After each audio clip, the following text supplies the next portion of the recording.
You know what grinds my gears? Nothing in particular, I just wanted to say it because today we're drawing gears.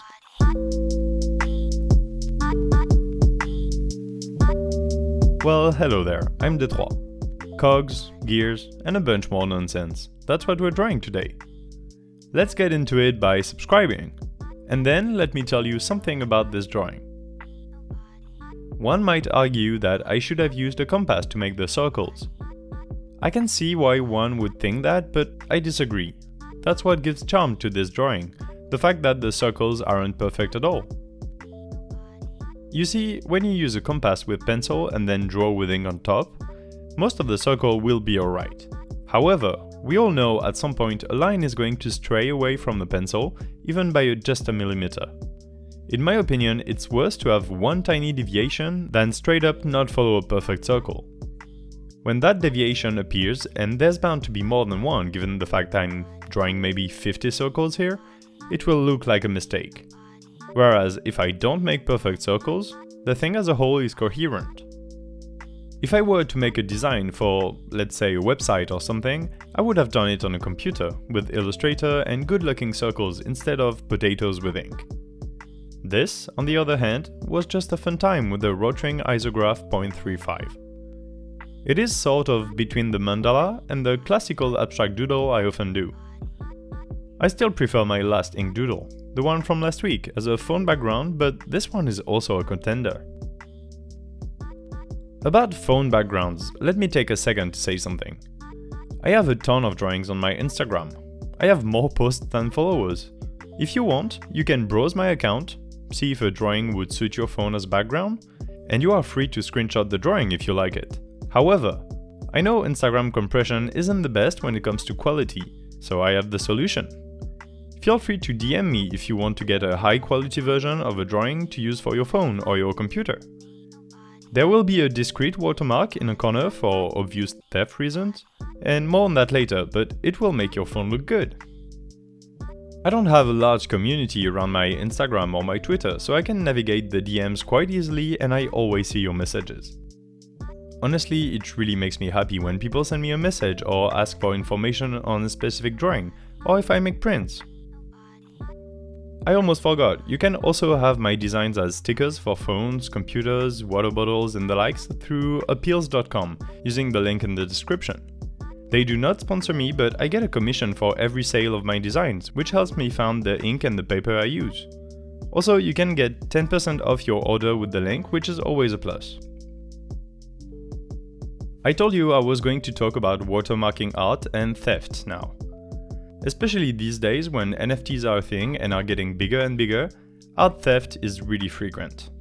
Every other day on Twitter I will see someone talking about how they got their art stolen, reposted somewhere without consent, or sold as NFTs by someone else. Because I don't always sign my drawings, all it takes is a screenshot and somebody could steal it potentially. Even so, it's easy to crop a signature or erase it digitally.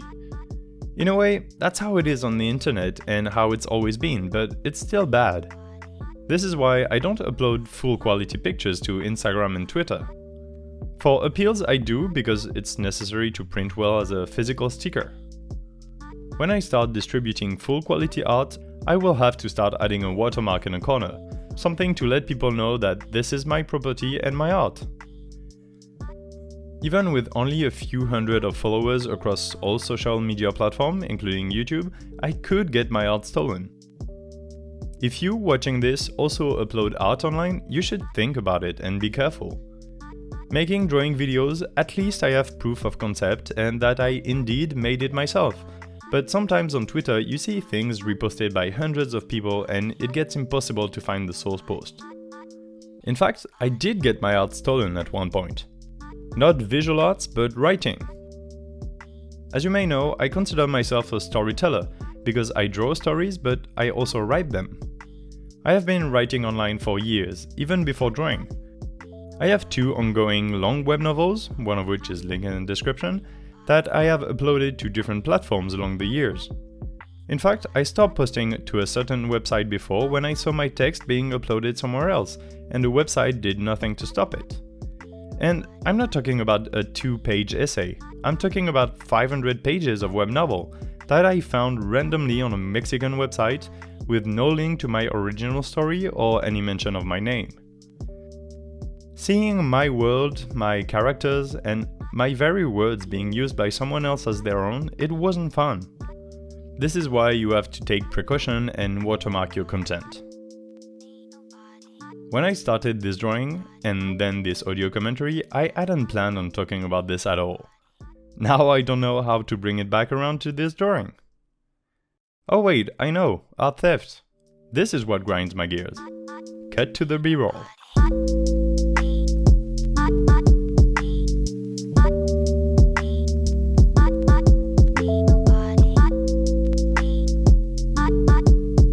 I hope you enjoyed this drawing and that you learned something from my lonesome podcast episode about art theft. If you did, leave a like and tell me in the comments what I should draw. Subscribe for more drawings every week and you can find all my work on Instagram at d3_sd. I'm Detroit, always have been. Bye!